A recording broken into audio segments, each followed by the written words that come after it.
Le lâcher-prise, une voie vers la paix intérieure. Dans un monde qui nous pousse sans cesse à maîtriser, prévoir, calculer, le lâcher-prise apparaît comme une forme de faiblesse. On nous apprend très tôt à tenir, à s'accrocher, à lutter. Mais nul ne nous enseigne à laisser aller, à se détacher, à faire confiance à ce qui dépasse notre volonté. Et pourtant, toutes les traditions spirituelles, de l'Orient comme de l'Occident, murmurent la même vérité: la paix ne se conquiert pas, elle s'accueille. Lâcher prise, c'est reconnaître que le flot de la vie ne se laisse pas enfermer dans les limites de notre désir. C'est comprendre que le contrôle absolu est une illusion, et que notre puissance réelle naît de l'acceptation, non de la résistance. Ce geste intérieur, à la fois simple et redoutable, bouleverse la manière dont nous habitons le monde. Car il nous apprend à vivre non plus contre la vie, mais avec elle, en elle. Ainsi, réfléchir à l'importance du lâcher-prise, c'est interroger la nature même de notre rapport à l'existence, comment passer de la crispation à la confiance, du vouloir au consentement, du faire à l'être. La nature du lâcher-prise, un acte de confiance. Lâcher-prise n'est pas se résigner. C'est un malentendu fréquent, on croit que renoncer à contrôler, c'est se soumettre à la fatalité. Mais la résignation est amère, elle est née de l'impuissance, le lâcher-prise, lui, naît de la lucidité. Il ne dit pas « je ne peux rien faire », mais « je ne suis pas tout ».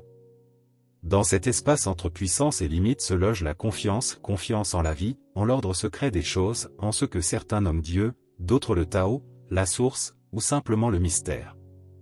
Dans la tradition chrétienne, on parle d'abandon à la providence. Maître Eckhart écrivait « Tant que tu veux faire la volonté de Dieu, ce n'est pas encore bien, il faut que tu laisses Dieu faire ta volonté en toi. » Dans le taoïsme, Lao Tzu nous invite à la même attitude, celui qui s'attache perd, celui qui lâche gagne. Et le Bouddha enseigne que toute souffrance vient de l'attachement, c'est-à-dire de la volonté de retenir ce qui, par nature, change.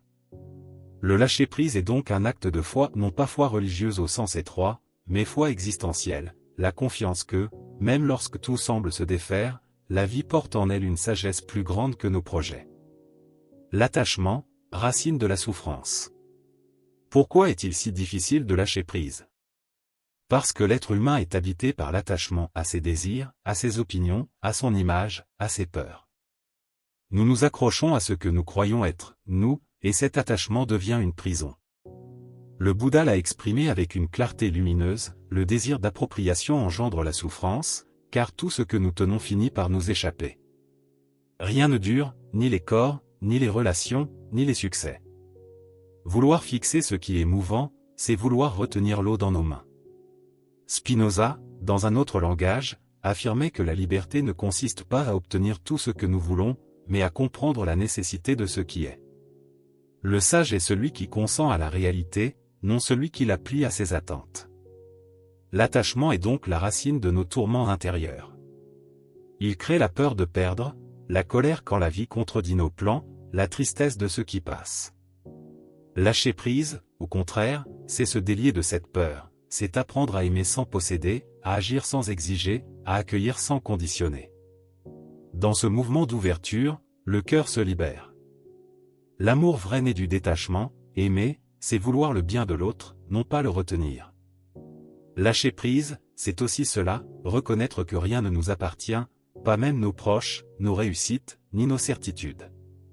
Tout est don, souffle, passage. Le paradoxe du lâcher-prise, agir sans s'attacher aux fruits de l'action. Le lâcher-prise ne consiste pas à s'effacer du monde. Il ne prêche pas l'inaction ou la paresse spirituelle. Au contraire, il invite à une action plus pure, plus libre.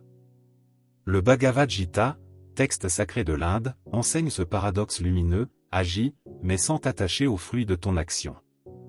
Autrement dit, fais de ton mieux, mais ne lie pas ton bonheur au résultat.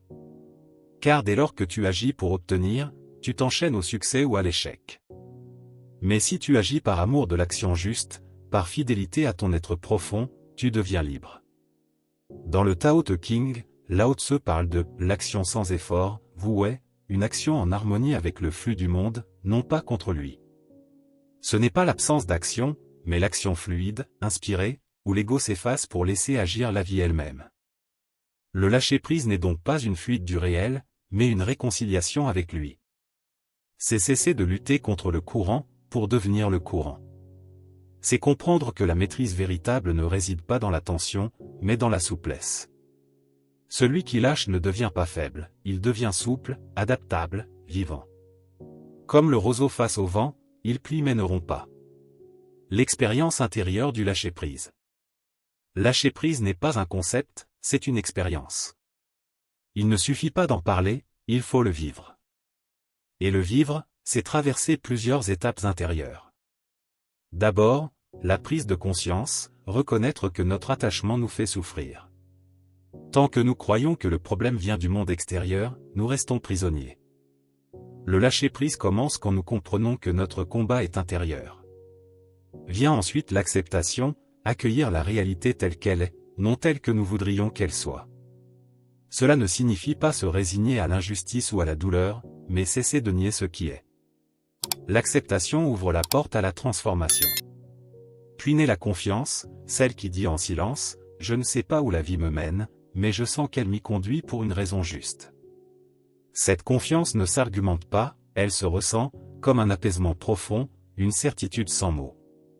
Enfin vient l'abandon, ce moment où l'on cesse de vouloir tout comprendre, tout contrôler, et où l'on se laisse traverser par la vie. Cet abandon n'est pas la mort du « moi », mais sa transfiguration, l'ego cesse de régner, l'être commence à respirer. Dans cet espace d'abandon, quelque chose s'éclaire. Le silence devient présence. Le présent, qui semblait banal, devient sacré. On découvre que le lâcher-prise n'est pas une perte, mais un retour à l'essentiel, à la paix d'être. La liberté du consentement. Lâcher prise, c'est consentir à la vie.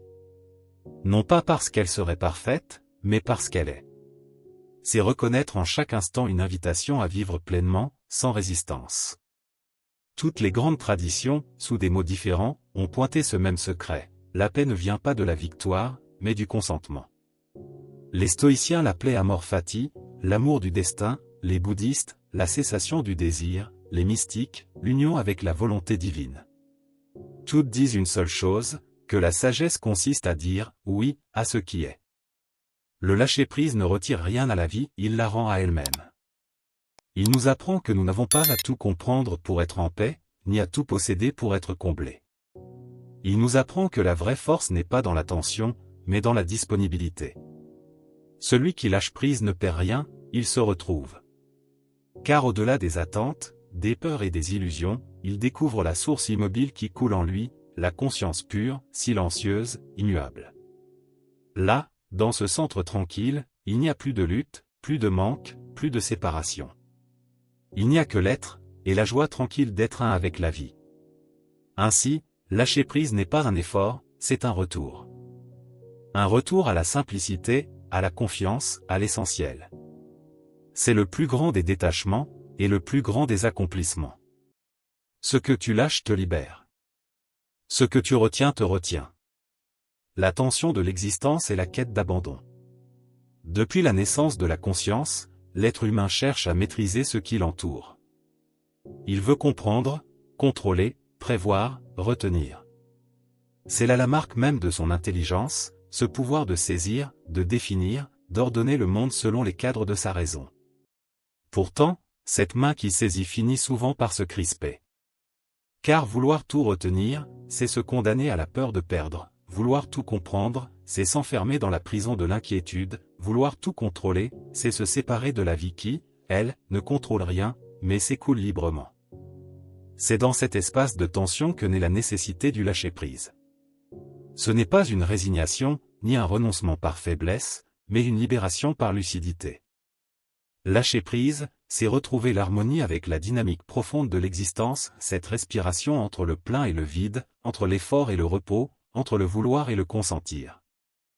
Là où la main de l'homme s'ouvre, la vie peut à nouveau circuler. Comprendre le lâcher-prise, un acte de conscience. Lâcher-prise, au sens spirituel, n'est pas un simple geste de démission ou d'indifférence. Il ne s'agit pas de ne plus rien faire, mais de cesser de s'identifier à ce que l'on fait, à ce que l'on pense, à ce que l'on possède. C'est un mouvement intérieur, un déplacement du centre de gravité de l'être, de la volonté crispée du « je veux » vers la confiance silencieuse du « je suis ». Dans la tradition bouddhique, on parle de « non-attachement ». Dans la sagesse chrétienne, on évoque l'abandon à la providence. Chez les stoïciens, on apprend à distinguer ce qui dépend de nous et ce qui ne dépend pas de nous. Tous ces chemins convergent vers une même source, la reconnaissance que la vie ne peut être possédée, qu'elle ne s'offre qu'à celui qui consent à la laisser être. Le lâcher-prise est donc une forme supérieure de lucidité. Il naît de la compréhension que l'univers ne nous appartient pas, que tout y est mouvement, changement, impermanence. Vouloir retenir ce qui passe, c'est souffrir, accueillir ce qui vient, c'est s'ouvrir à la joie tranquille de l'instant. La souffrance du contrôle, illusion de maîtrise. L'homme moderne, héritier des conquêtes de la science et de la technique, croit souvent qu'il peut tout maîtriser, le temps, la nature, les émotions, la mort même. Mais cette maîtrise n'est qu'apparente. Sous la surface des réussites, demeure une angoisse, celle de tout perdre, de ne plus être à la hauteur, de voir s'effondrer l'image de soi. Or, plus on cherche à contrôler, plus on s'éloigne de la paix intérieure. Car le contrôle s'appuie sur la peur, tandis que le lâcher-prise s'appuie sur la confiance. L'un resserre, l'autre dilate. L'un enferme, l'autre libère. L'un dit, je veux que la vie soit selon ma volonté, l'autre murmure, que ma volonté s'accorde à la vie. Le contrôle est la crispation de l'ego, le lâcher-prise est l'ouverture de l'âme. Il ne s'agit pas de fuir le monde, mais d'y participer sans s'y attacher, d'agir sans s'identifier à l'action. Comme le dit le Bhagavad Gita, agis sans désir de fruits. Cette parole, si simple en apparence, résume la sagesse universelle du lâcher-prise, la pureté d'un acte libéré de l'attente, d'un amour sans condition. Lâcher-prise, un art du consentement. Apprendre à lâcher prise, c'est apprendre à consentir à la vie telle qu'elle est. C'est cesser de lutter contre ce qui ne dépend pas de nous. Non pas par fatalisme, mais parce que la sagesse nous enseigne que tout ce qui advient peut être reçu comme un maître. Chaque épreuve, chaque perte, chaque désillusion vient rappeler la fragilité de notre contrôle et l'immensité de la vie qui nous dépasse. Ce consentement n'est pas passivité, mais participation aimante. L'homme qui lâche prise ne fuit pas la réalité, il la traverse avec souplesse. Comme le roseau de la fable, il plie sans rompre. Il sait que le vent qui le bouscule n'est pas son ennemi, mais un messager du changement. Le lâcher-prise transforme la résistance en danse, la peur en accueil, la douleur en croissance.